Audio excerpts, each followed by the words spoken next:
5 seconds. And over the mic is all fueling to go. Did you know the press is the only industry specifically mentioned in the Constitution? Stand by. That's because a free and open press is critical to our democracy. Track Alpha. Roll Alpha. Stand by, camera 1. I'm Tom Hartman, and on this show we reveal the big picture of what's actually going on in the world. We go beyond identifying the problem. We try to fix it. Rational debate and a real discussion of the critical issues facing America. Stand by, camera, go. Ready to join the movement? Then welcome to the big picture.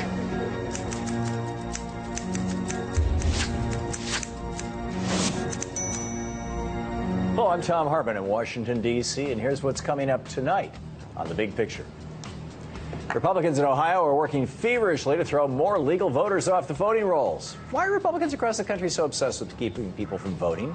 We'll talk about that and more in tonight's Lone Liberal Rumble. And thanks to Edward Snowden, we now know that the NSA can connect data on pretty much everything we do while using a computer, even if it's not hooked up to the internet. So is there any way to protect our private information from the surveillance state? More on that later in the show with internet security guru John McAfee. And the D.C. Circuit Court struck a big blow against the Information Commons with its Tuesday decision on net neutrality. Things look pretty bleak, but don't worry, there's still a chance yet to save the internet. I'll tell you why in tonight's Daily Take.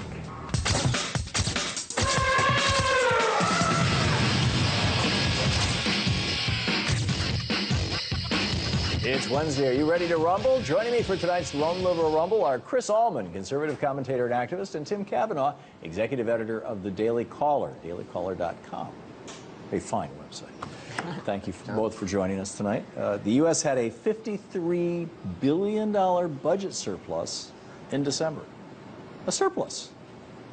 Why is that not like big news? And why are conservatives not sharing it?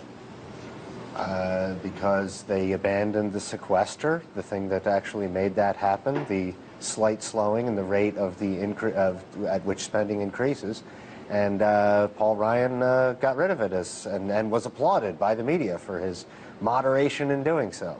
So you're not going to see that continue. Yeah, well, I don't think we're going to see it. Well, in fact, the budget that's out right now has a $600 billion deficit attached to it. Because of the great budget hawk, Paul Ryan is somehow managed to put that together for us. Well, I'm glad to pick on Paul Ryan, but I don't get why we are all worried about the budget deficit, Chris, when we've got an $11.7 trillion trade deficit.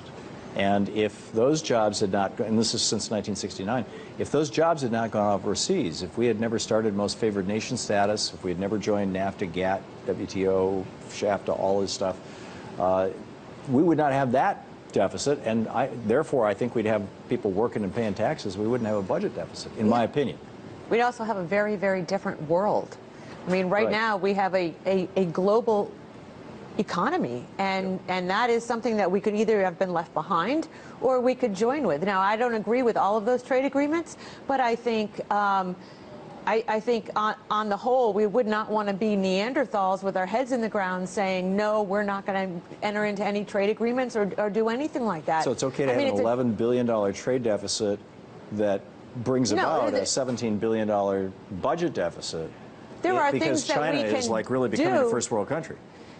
Right, there are things that we can do to help that, but I think just sticking our head in the sand and saying that's bad, we should go back to 1960s, and you know, that's not the answer to the problem. You know, if you go back to the beginning of the Republic, I believe fewer than 10 years of American history has the U.S. run a trade surplus. I mean, the U.S., the trade deficit is something that's always characterized the American economy in its period of greatest growth and now in its period of stagnation. I'm not sure that's, I would question that. What I do know is that, you know, in 1791, Alexander Hamilton proposed using tariffs as a way of preventing, growing domestic industries. It was largely adopted by 1793.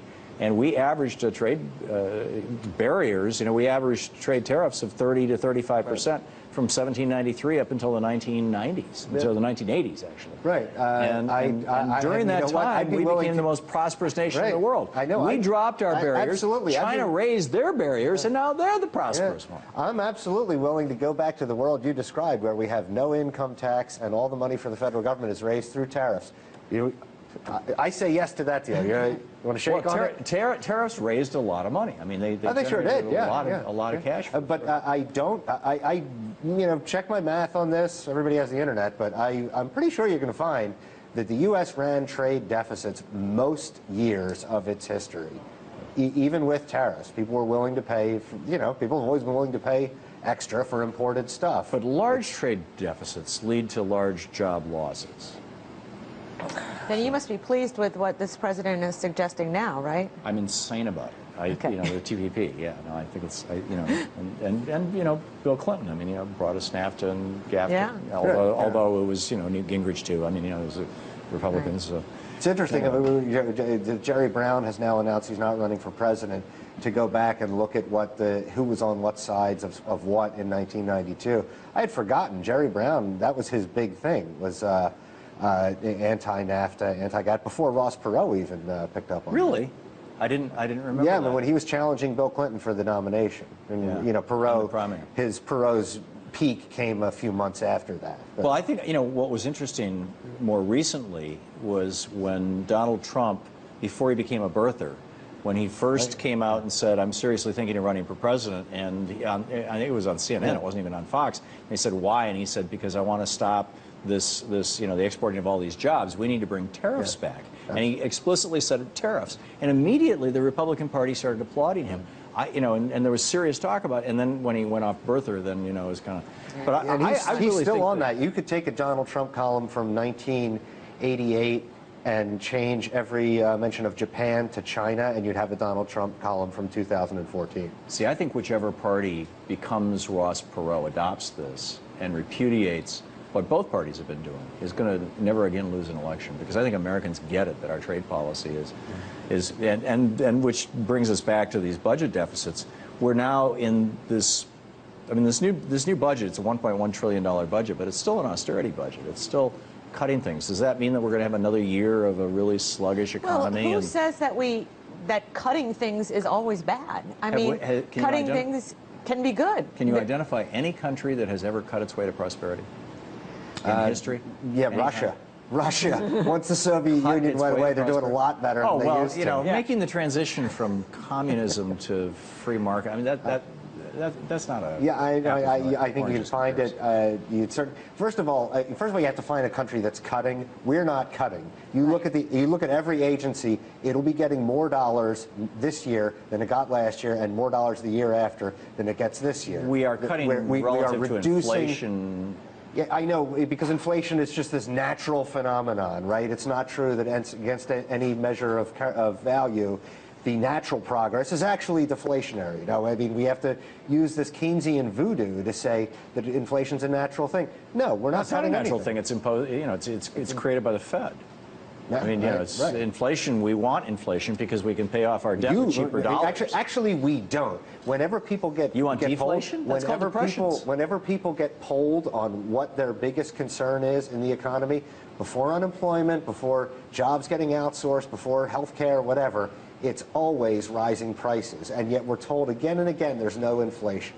Yeah. You go find a 64-ounce container of orange juice and see if you can find that in the store anymore. It's all 59 ounces. It's stealth inflation, and it's being pushed on it. So, and it's not, as Ronald Reagan said, we don't have inflation because the people are living too well. We have it because the government is living too well. And right now, next year, we're going to be spending more on all of these agencies than we were this year. I mean, we might reduce the rate at which spending grows, but we're not. But what if that's not a bad thing? I mean, what if it's appropriate that we, the people, have the government that we want, that our government does things that are useful and helpful? But we don't have the government that we want, because we have a government that wastes a lot of money, and that money doesn't belong to the government. It belongs to us. Oh, in every agency. I worked in a federal agency. I know there's lots and lots of waste, that they could do things more efficiently, more effectively. And when we're talking about just slowing the rate of growth, all we're talking about is going in and find out, why do we have 23 different federal programs that provide free birth control to women in the United States? Why don't we have one? Right. Surely we don't need 23. I honestly don't know the answer. Yeah, because it's wasteful. I want to say the sequester you know, whatever people said about it, it seemed to go through without a lot of Sturm and Drang, certainly without any of the apocalyptic stuff that was supposed to that was predicted to happen. None of it happened. And for the first time since Bill Clinton left office, we saw the rate of spending relative to the size of GDP go down slightly. Now, the rate of spending did not go down, and we're still spending more dollars all the time in the federal government. But the price that we're paying for the wonders of this conservative perspective of you know, the government is, the rate of growth is slowing. We're getting closer and closer to a balanced budget. We've gone from $1 trillion annual deficits to $600 billion annual deficits.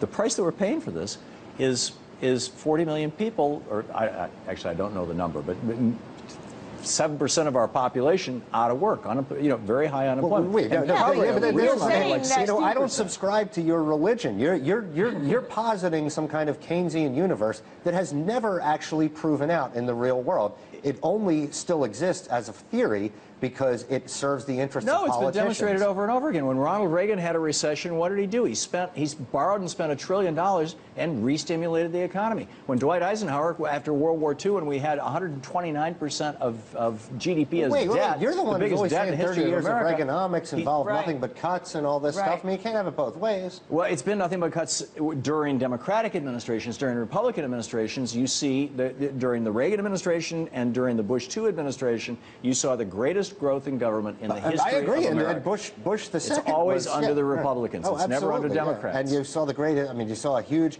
increase in the number of regulations that were passed under Bush the second. I'm with you. We're on the same page on this. But what Reagan did with that spending, I think a lot of it was wasteful and inefficient, particularly Star Wars, because military spending doesn't produce good results. There's no multiplier effect to military spending. No. But what he did was he did put people back to work. No, there's no multiplier effect at all. Right. There certainly is.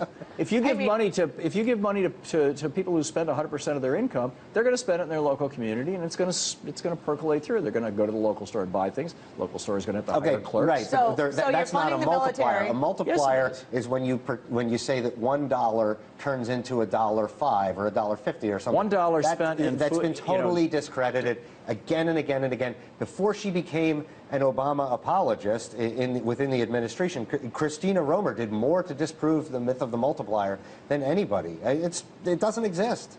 There's no multiplier. All right. Well, I will leave you with that as the final word, and I'll do some research. More of tonight's Lone Liberal Rumble right after the break.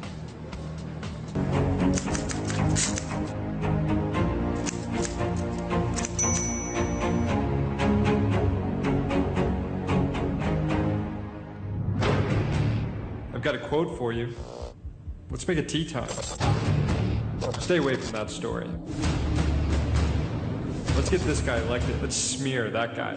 Instead of working for the people, politicians and the mainstream media are working for each other. Bribery, staged events, bias, and propaganda. I think I'd rather play alone.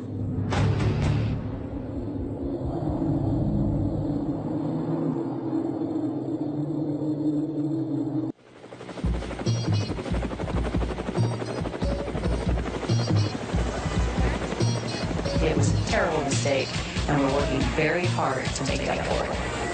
And once again, we put something on the air that's a flat-out lie. Have you ever had sex with Governor Rick Perry?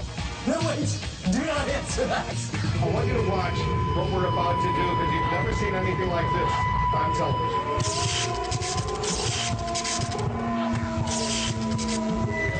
What we need is to question more and to keep it uncensored, real and raw. My simple mission is to change the globe. I'ma do it with this passion and fire untold. These ones are hard hitting, you're watching your neck, but you need to tune in, cause we're breaking the set. Breaking the set. Breaking the set.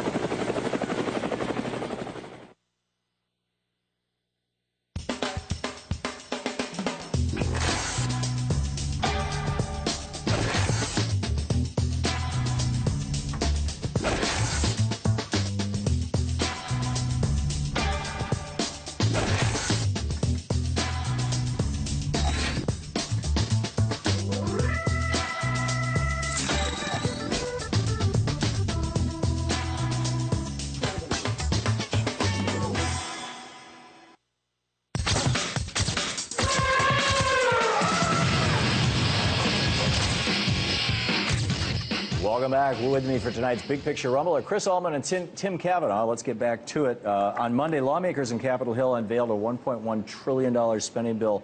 I don't need to go through all this setup. Basically, they said part of this new budget is we're not going to close Gitmo, right? Once again, 5 years in a row, we've had Congress say we're going to put a line into the budget that says the president cannot spend any federal dollars to close Gitmo. My personal opinion, my theory on this, is that Gitmo is a war crime. Gitmo is an abomination. Gitmo is, according to several good Republican sources, Al-Qaeda's #1 recruiting tool.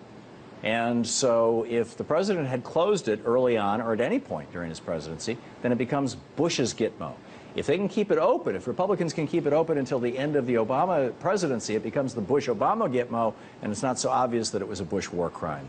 Am I totally out there, or do you guys? You may be giving Republicans more credit for organized thinking than they. I mean, I think they legitimately, at least, want the public to believe. These guys are made out of kryptonite or something.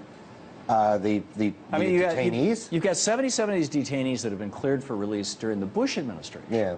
They committed no crimes whatsoever. They're perfectly innocent people. They were not terrorists at all. Right. And they're sitting in Gitmo right now, and Congress won't let President Obama release them. I mean, then you got another, after that, you got 155 people there now. You take out 77, that's what, 80 or 90. I mean, we've got more than 150 terrorists, convicted terrorists, in Supermax facilities all over the United States right now. Why can't we just move them to those Supermax facilities? I'm with you. I have no desire to see Guantanamo stay open, Camp X-Ray stay open, whatever it's called now, stay open. And it's an unfortunate phenomenon of any sort of prison system that you may go in as a wrongly convicted innocent person, or you may go in as a real criminal. There's a very good chance that either way you'll come out as a criminal. So what you said. Well, I understand that, but still, when you've been freed for release. I mean, when they've gone. I mean, this is. Yeah, there are some people where they say we're not sure. We don't think that this guy actually has. I don't think any of them have been convicted of anything down there, and that I think is a problem too. But freed for release. I mean, George Bush said you can let these guys. I know. And why aren't they let go? Because Congress every year writes a line item in the budget. But letting them go is different than shutting no, it literally, down. the line item Says you can't take any people out of there. That's correct. He cannot use any federal money to transport any person, anybody out of Gitmo, anywhere. Well, that's going a bit far. I think so. Yeah. Yeah. I think so. Okay. Well, we have a. This isn't much of a rumble. We're all I know. Much agreement going on. Well, all right. Then here's one maybe we can find some interesting. In North Carolina, Art Pope country, right? Art Pope, the billionaire who basically runs North Carolina politics, at least Republican politics in North Carolina, is now the big budget director. Got through his flat tax. So now, instead of having a progressive tax where the richer you are, the more you pay, or the more income you have, the more you pay, now everybody pays the same 5.8% in North Carolina starting next year. So it's still true that the richer you are, the more you pay. Which means that, well, yeah, but relative to as a percentage of your income, no, it's not true. So, this is going to be for somebody who makes $1 million a year, which is probably less than Art Pope makes. That's a $10,000 tax cut if you make $1 million a year. And for 80% of people in North Carolina, it's going to be a tax increase because they were paying less than 8.8% because it used to be progressive. How is raising the taxes on 80% of the people in the state any kind of a winning thing for the Republicans politically? Well, and A, and B, why do Republicans think this is good policy? Well, I will say that North Carolina is my adopted home state. That's where my parents have lived for 20-some years, and I love North Carolina, and I think this is fantastic. And one reason why it's fantastic is because in our country, we have 50 little laboratories where we can try things out. And for a long time, a lot of people have advocated a flat tax. Well, North Carolina is going to do it, and we're going to see what happens, and that's great. And why everybody should pay something. Right now, when we have almost 50% of people paying no federal income tax, that means they're paying not one dime to support the military. They're not paying one dime for federal education. There's so many parts of the budget that they are actually not contributing to at all.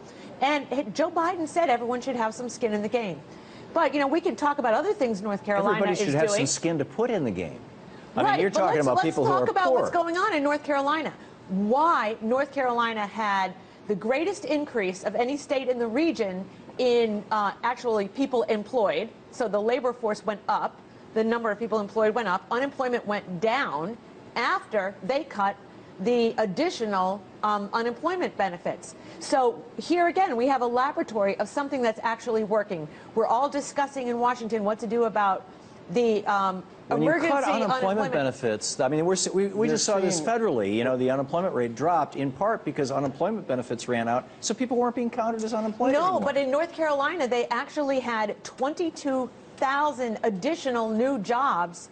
And there were only 74,000, or, you know, I mean, that is a huge percentage. Volkswagen opened a factory there or something? No, they have had job growth.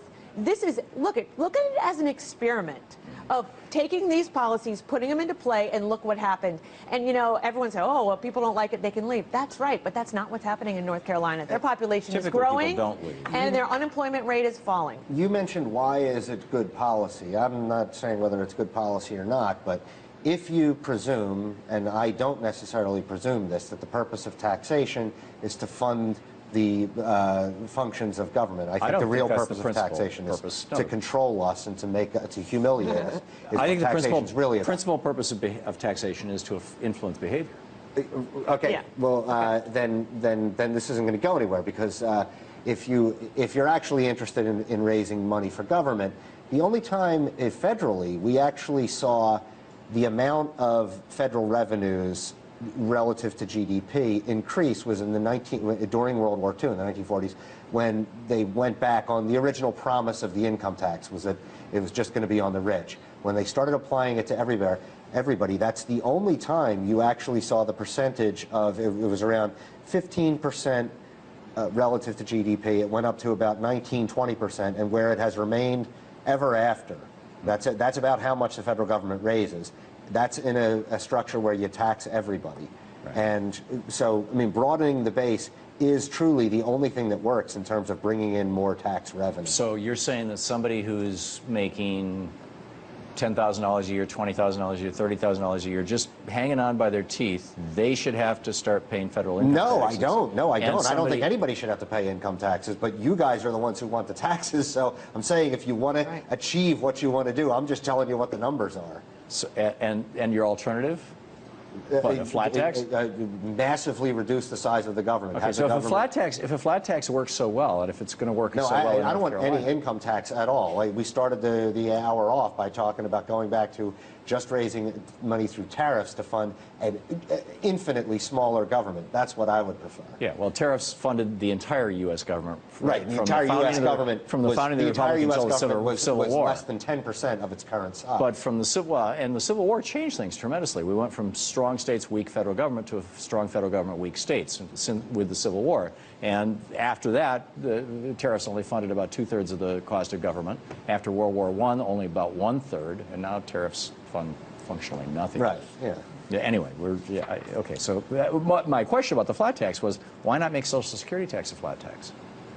We've been through this already. Blame Franklin Roosevelt if you don't like the way it is. This is the system. But we can fix Social Security tomorrow by simply making it a flat tax. And so, doing what our Pope. But then you need to. I mean, you need to redefine what Social Security is. If you want to do that, that's fine. It has to be done through the Congress and through the courts and so forth. But this is what Franklin Roosevelt bequeathed us. And you may say that that's wrong, but saying we need a flat tax or something, you have to throw out the whole idea, which is a fiction, that Social Security is, what is it, retirement insurance or something. Well, it doesn't matter like what that. you're funding. You're saying a flat tax is good in North Carolina as a state tax, but it's bad as a Social Security tax. I'm saying you would have to redefine what Social Security is in order to put a flat tax in. You're comparing apples and oranges. Okay. Ohio is preparing a new voter purge. Is it Husted or Husted? How do you say this guy's name? John Husted, I think it is, or Husted, whatever. The guy who's the AG, or the Secretary of State, rather, in Ohio. And he's said that they're going to use this database that has error rates as high as 17%. And it's basically just looking for people who might be registered in multiple states. And a lot of people, people who move typically don't call up their old state and say, I'm not there anymore. states, and this is one of the reasons why states do periodic purges, right, but not with bad databases. I mean, you would, because voter fraud, I mean, if that's what you're looking for, it just doesn't exist. I mean, instead, I mean, people aren't going to travel from state to state to vote. They're not going to do that. People go to jail for that. People go to prison for that. Well, who would want to go to prison for that? So why this obsession with throwing people off the voting rolls? I don't think there's an obsession with throwing people off. I think there's an obsession with having accurate voting records. And I would ask, what is the obsession with the left in having inaccurate voting records? I mean, anytime anybody is going to go through and remove people who might be deceased or might have moved, it's like screaming, no, no. Why? Why do you want to keep those people on the rolls? That's fairly routinely done. Do you want to keep that on? Those people on the rolls so that other people can go in and vote for them? Because we know that has happened. That has happened in many elections. I'm talking about stuff like, you know, what Jeb Bush did in 2000 in Florida, where he knocked 80,000 African Americans off the voting rolls by using a database of Texas felons and comparing it with the Florida voter residents. This kind of stuff just makes no sense to me. Other than that doesn't make any sense at all. But if you're talking about if he used Texas felons, I don't know how he knocked people off. But, you know, because they had similar names. They didn't even have to have identical names. Here's the deal. We should all be vigilant about our right to vote and the importance of our vote. Yes. And if that means having to re-up your voting registration every couple of years and when you move and doing things like that, I don't think that's too much to ask. Why not have same-day registration like they do in North Dakota? Works just fine. Who won the election is entirely, that's the only thing that informs whether you think there was vote fraud or not. I mean, in the minds of the Democrats, 2000 is the only time in American history that there were voting irregularities. In the minds of the Republicans, Illinois is the only state where there are ever any voting irregularities. It happens everywhere. I'm not that familiar with Ohio politics, and I'm not so sure that an unlimited franchise is really that good of an idea anyway. Well, what do you think? Age to 35. I was just going to say, Scotland just lowered it to 16. What do you think of that? Oh, I think that's crazy. Really? You think? You know why? Young people getting in the habit of civic engagement isn't a good thing? Well, we're talking about, physiologically, their brains are not finished developing yet, and voting is such a serious thing. I mean, it impacts our country in great ways that you need to have a certain level of maturity before you should be allowed to vote. But it actually doesn't. If you actually look at the math, I mean, any individual person's vote is so infinitesimally minor to the outcome that it actually is not that important. Chris Allman, Tim Kavanaugh, thanks for joining us. All right. Coming up, the NSA is watching everyone, everywhere, all the time. So what can we do to keep our data private? I'll ask Internet security guru John McAfee after the break. We welcome Aaron Aid and Abby Martin, two of the terrific hosts on the RT network. Boom Bust, it's going to give you a different perspective. Give me one stock tip. Oh, never. I'll give you the information, you make the decision. Tell me about how breaking the set works. It's a revolution of the mind, it's a revolution of ideas and consciousness. Are you frustrated with the system? Yeah, extremely. Your politics would be described as angry. I think I'm a strong female. Are you single?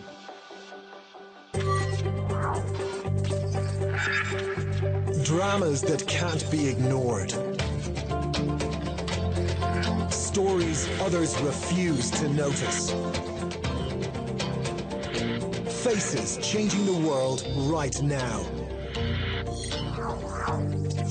A full picture of today's news. Live, on demand, from around the globe. Rockley.tv.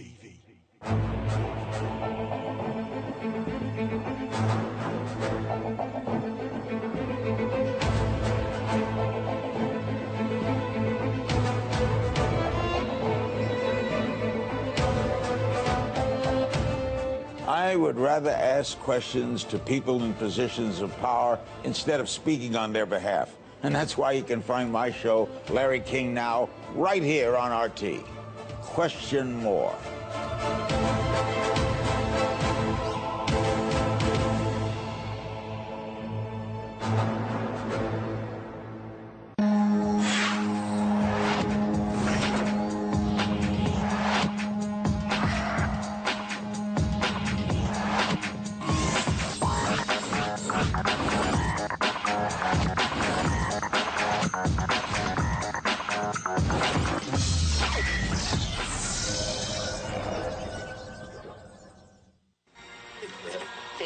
second. And over the mic is all fueling to go. Did you know the press is the only industry specifically mentioned in the Constitution? Stand by. That's because a free and open press is critical to our democracy. Track Alpha. Roll Alpha. Stand by, camera 1. I'm Tom Hartman, and on this show we reveal the big picture of what's actually going on in the world. We go beyond identifying the problem. We try to fix it. Rational debate and a real discussion of the critical issues facing America. Stand by on camera, go. Ready to join the movement? Then welcome to the big picture.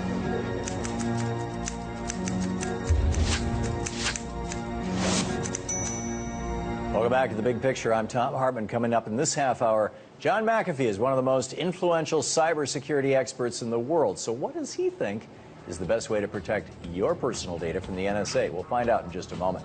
And net neutrality is, for the moment at least, a goner.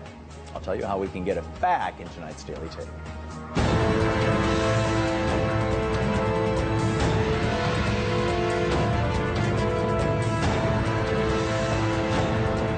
In Screw News, the NSA can apparently spy on you without help from the internet. Yesterday, the New York Times reported that the NSA has installed software and devices in nearly 100,000 computers across the globe that allows that spy agency to spy on those computers and their users, even if the computers are not hooked up to the internet. The Times cites documents provided by Edward Snowden that reveal that small devices, including USB drives and circuit boards, were planted in the computers of Chinese and Russian military officials as well as drug cartel members. Those devices would then emit radio waves that would transmit data back to the NSA. The New York Times points out that there's no evidence that the NSA has used this technology here in the U.S. Meanwhile, on Friday, President Obama is set to address concerns over the NSA and its wide-ranging powers. According to the New York Times, the president will announce new restrictions on the collection of bulk telephone metadata, and tighter controls on foreign surveillance and intelligence gathering. But some people aren't waiting around for the government to curtail the powers of the NSA. John McAfee, creator of the popular McAfee computer antivirus software, has announced that he's working on a new project that will protect computer users not just from hackers and viruses, but also from government spying. Joining me now to talk more about that project and government spying in America is John McAfee, former computer programmer and founder of McAfee, Inc. John, welcome back.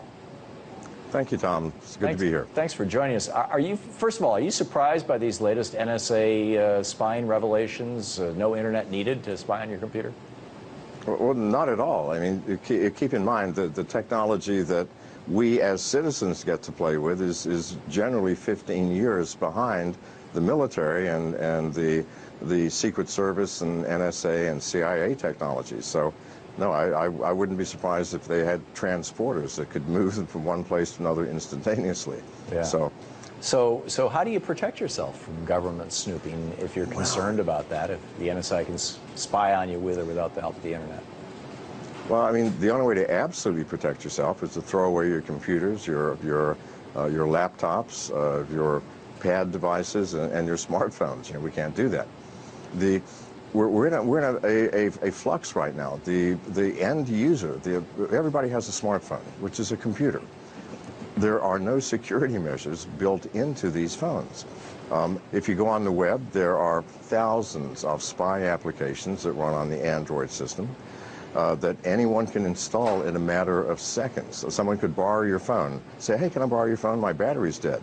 And if they were malicious, they could, while they were typing in, they could download an app that would call them, and you could tell it to turn the camera on, the telephone, read your emails, read your SMS messages, and there are thousands of these available. And this is just for the general public use. So we have a spy device in every home. I mean, that's basically what it can be. Is that true in the Apple world as well? You specifically mentioned Android. Even in the Apple world, there are applications that get access to your camera, to your telephone. If you have an Android system, for example, look at the applications manager and see what you have given permissions to when you download applications. No wonder these applications are free. They're gathering data. They're reading your emails. They're for marketing purposes. Now, that's bad enough. What if one of these employees at one of these companies is bored at lunch and decides to turn on your camera just to see what you're doing for the heck of it? I mean, that's going to happen. So it's not just the NSA. We are spying on ourselves. Yeah, and in Yes, fact, in an interview that I saw online that you did with RT in Moscow some time ago, you mentioned that you had at one point actually read the terms, the service terms on the app for your Bank of America, I think it was, app on your phone. Tell me that story. That was amazing. Well, it was amazing. Bank of America app, you would think, you know, what do they need? You give the Bank of America application, which is the remote banking application, the permission to turn on your phone and make phone calls at your expense and without telling you, to turn on your camera and your microphone without telling you at any time, and to transmit pictures and sound files. Now, I thought about it and I thought, well, okay, there's a reason for this, obviously. What if I'm a bad person and I empty out my bank account online, and then I say, I didn't do it, someone else did it. You give me my money back. Bank of America could say, well, it looks like you're doing it. Here's your photograph. Here's what you were telling your wife at the time. But if there are malicious people within the Bank of America, what is the Bank of America? Any employee employed there can represent the bank. So anybody could get onto your phone and do whatever they wanted. Wow. Board, listen to your conversations, watch what you're doing. And there's something about read the terms of service here. Because read the terms of service. The problem is many of these terms of service are 15 pages long. Yeah. And we just don't have the time. Yeah. So we need legislation, and we need it quickly, to prevent abuses which are absolutely going to happen this year, and they will happen soon.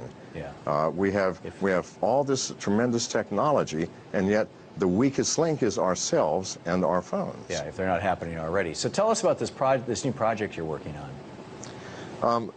It's a couple of pieces. It's called Decentral. It's not a replacement for the internet. It is an augmentation. It provides a completely secure, localized network. If you're Googling something and you don't care who knows about it, use the general internet. And we have an app that runs on your cell phone, and a small hardware device with just an on-off switch which you keep in your pocket. So if you don't care about privacy for certain things, like you're doing research for school, who cares? Then use the internet. If you do care, then use the private network. You can switch over and send a loving message to your wife or girlfriend, or give your son some heartfelt advice that you don't want anyone else to listen to. Privacy is a matter of choice. If we go to dinner at a friend's house, or let's say our neighbor's house that we just met, we may choose to withhold a whole bunch of information about ourselves. It's the only sane thing to do. If we go to a dinner party with friends we've known for many years, we loosen up and we divulge more. This is our choice, and this is what makes society livable. We are in a position now where we don't have any choice anymore. Everything that we do is watched and listened to and recorded.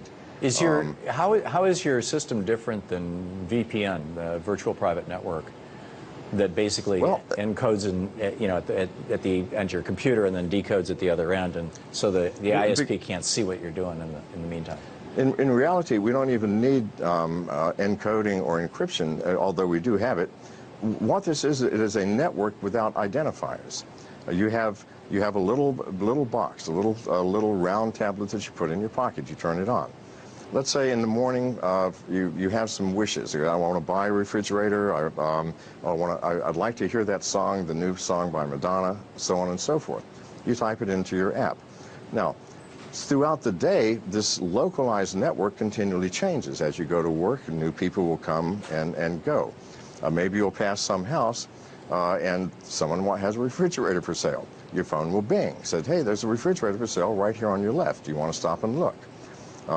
The file, maybe somebody in the office has that file on their device. It will be downloaded without their knowledge and without your knowledge of where it came from, because these are public file areas. So there is no way to tell where a packet came from or a piece of information came from and who it is going to. It is totally anonymous. But at the same time, aren't you still running data over your ISP? I mean, I've noticed, Absolutely for example. Not. Okay.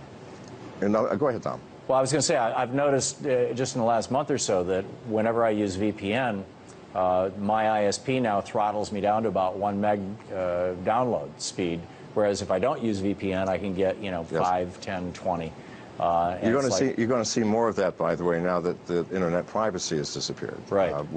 And let's get to that. What do you think about this loss of you know, the open internet yesterday in court? Yeah, I don't think it will stand up. Think about it. It means that a supplier like Comcast that sells content can go, you know, I'm going to give you my content extremely fast and make it extremely difficult to get content somewhere else. So basically, you have the power to kill industries off, and we're going to end up with what? It's a nightmarish scenario where all the creativity and off the wall stories and videos simply can't be reached. That's one problem. Now the good thing is that if you're one of these companies like Comcast, your profits will soar. You know, so if I worked for Comcast, perhaps I would like this. So you're supportive, I assume, of the effort that like FreePress.net is doing to push the FCC to define ISPs as common carriers so they can't do this to us. Absolutely, so they can't do things like this because they are. And it puts them in an astonishing position of power over us, telling us what we can and cannot look at. Not by saying you can't go here, but I want to make it extremely difficult. You can bring up my content immediately. I'm going to make you wait a half an hour for the others. So this can't stand. It just can't. Yeah, and when you consider that some of these ISPs, one of them anyway, Comcast owns one of the big television networks, you know, suddenly you think, gee, if you've got Comcast, that TV network is going to stream really fast into your house, isn't it? It is. And the others are going to go really slow, and it's like very slow. You know, is this really how it should be? I'm sorry? I said, and is this really how it should be? I mean, it just doesn't seem like the internet. No, well, of course not. I mean, the internet was the reason the internet has grown so rapidly and created so many satellite industries is because it is free. Yeah. And create little creative companies and individuals an individual can go on YouTube and have 70 million views without spending a penny. Yeah. This is miraculous, and this is something that we've been waiting for. We don't want to see this go away, or I don't want to see it go away. I'm with you. John McAfee, thanks so much for being with us tonight. You're welcome, Tom. Appreciate it. Coming up, thanks to the D.C. Circuit Court of Appeals and the FCC, the internet as we know it is dead, as we were just discussing. I'll tell you how we can save it. Tonight's Daily Take.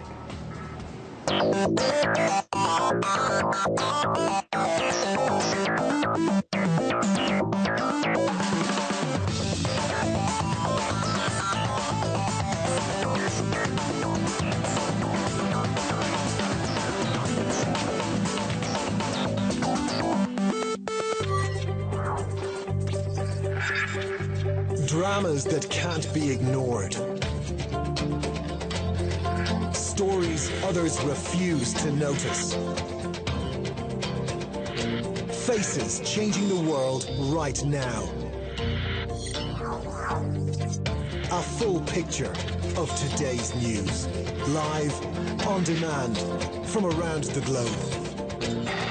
Ruptly.tv.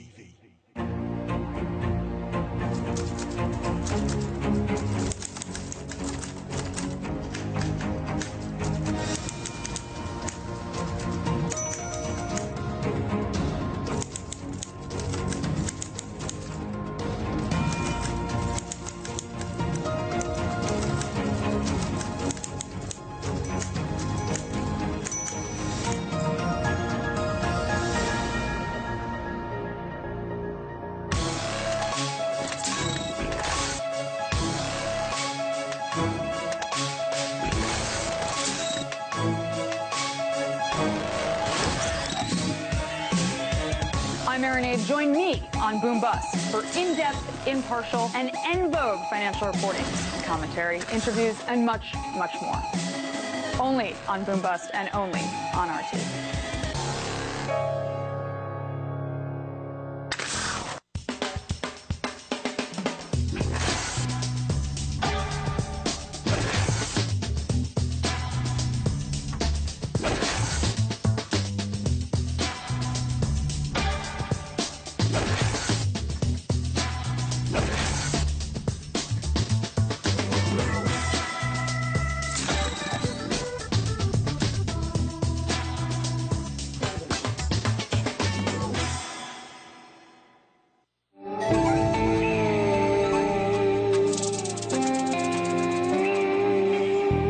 It's the good, the bad, and the very, very popular, formerly ugly, the good.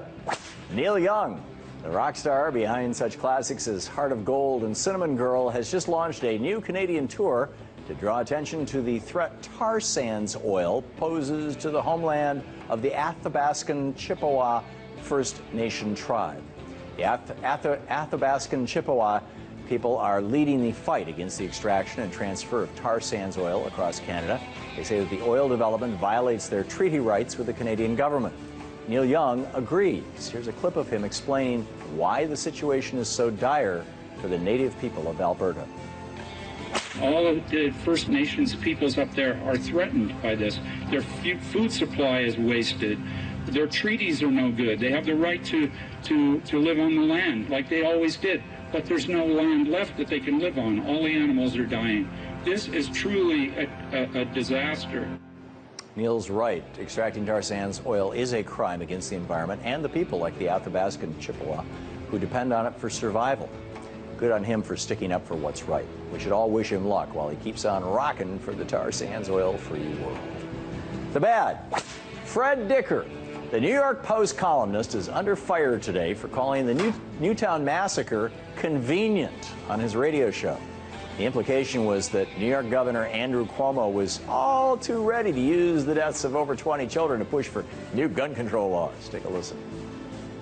That was his anti-gun legislation, which he had promised right. not to do, but then he had a little convenient massacre that went on in Newtown, Connecticut, and all of a sudden there was an opportunity for him. I don't know what's worse, Dicker's cynical mocking of gun control efforts or the subtle dog whistle to the Newtown conspiracy theorists.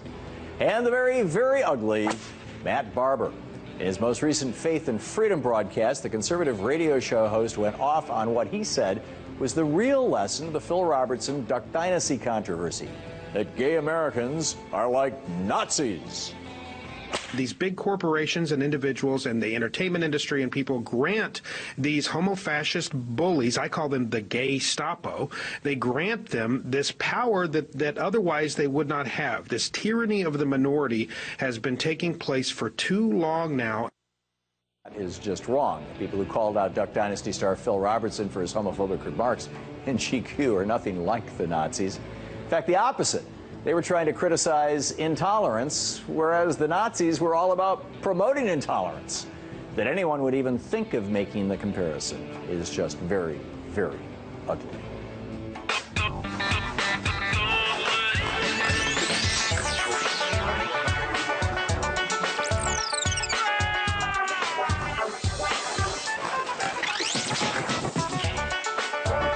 Crazy alert, Mitt Romney style. The former Republican nominee for president isn't exactly known as the funkiest guy in the world. He doesn't drink beer, he doesn't drink coffee, and there are rumors that his real name is Mittens. However, people who think that Mitt Willard Romney isn't funky clearly have not seen him do the Gangnam Style dance at a recent Mormon retreat in Arizona. Check it out.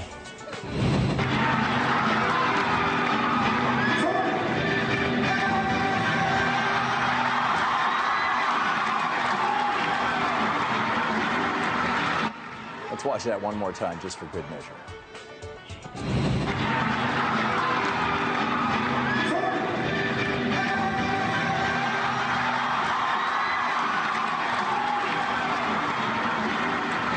Well, that was awkward, although it's definitely not as awkward as the time Mitt sang Who Let the Dogs Out while campaigning in Florida.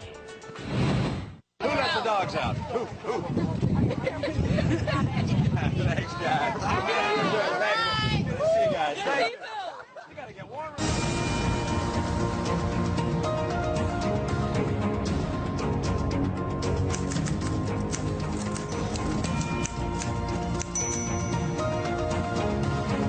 The internet, as we know it, is dead. On Tuesday, the D.C. Circuit Court of Appeals, the second most important court in the country after the Supreme Court, struck down the FCC's open internet order, the legal framework that was protecting net neutrality. This is nothing short of a disaster. The idea behind net neutrality is pretty simple. Big corporate internet service providers like Verizon should have to treat all websites and all web users equally and should not be allowed to treat the internet like their own personal toll road. They shouldn't be allowed, for example, to run a music website at crappy speeds just because that music site might compete with one that Verizon owns. Net neutrality is important because it keeps the internet open for everybody. If corporate internet providers like Verizon or Comcast are allowed to discriminate between websites, they can make the owners of competitor sites pay them top dollar to run their websites at the high speed. Again, without net neutrality, Verizon could treat the internet like its own privately owned toll road. People who wanted to drive on it would have to pay up beforehand. If those people didn't pay up, Verizon could slow down the speed of their websites. This would obviously be great for Verizon, but it could make it near impossible for rival websites to compete with Verizon-owned websites and put a damper on a lot of innovation, which is exactly why big internet corporate providers have been trying to gut net neutrality for years. And with Tuesday's D.C. Circuit Court ruling, they finally got their wish. Net neutrality in the U.S. is dead for the moment, and big internet service providers are now free to discriminate against web users and websites as much as they want. The roots of Tuesday's decision go back almost 20 years ago to when Congress redefined the types of technology services that the FCC could regulate in the Telecommunications Act of 1996. In that act, Congress said that internet companies like Verizon were providing an information service as opposed to a common carrier service.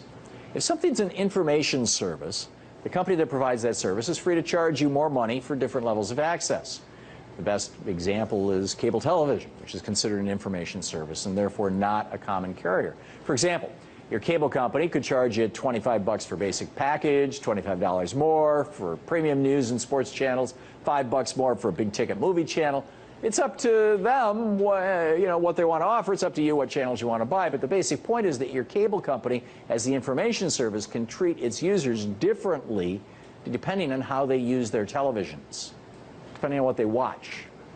Common carrier services are not allowed to do this. Phone companies, for example, are common carriers. As a common carrier service, your phone company can't just charge you for doing something like using your personal phone line to talk business with a friend. They can't listen in and say, oh, it's a business call, we're going to charge them extra.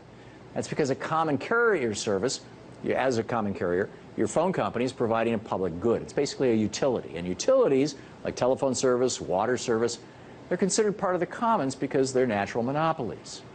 A natural monopoly is when you really only have access to one thing. Just like you only have one water line or one power line running into your house, you typically only have one telephone line running into your house.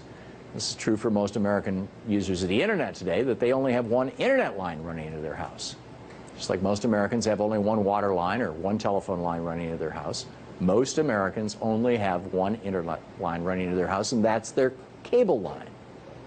As a society, we generally define natural monopolies as common carriers because they're perceived to be part of the commons, because it's important for everyone to have open access to them without having to worry about being ripped off by a particular utility company. That's why the FCC should designate internet service providers like Verizon as common carrier services rather than information services.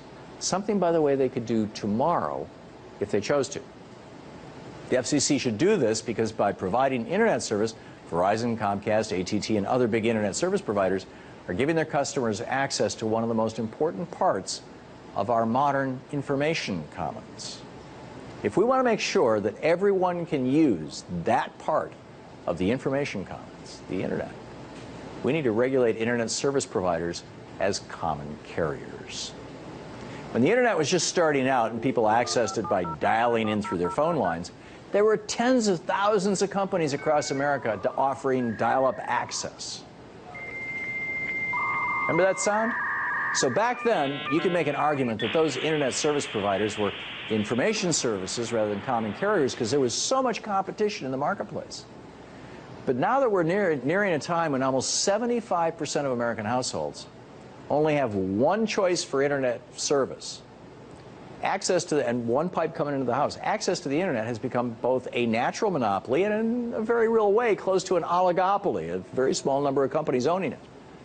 With the rise of cable bundling, the internet marketplace is now dominated by giants like Verizon, Comcast, and AT&T, and the result is that most people only have a very limited number of ways to get access to the internet.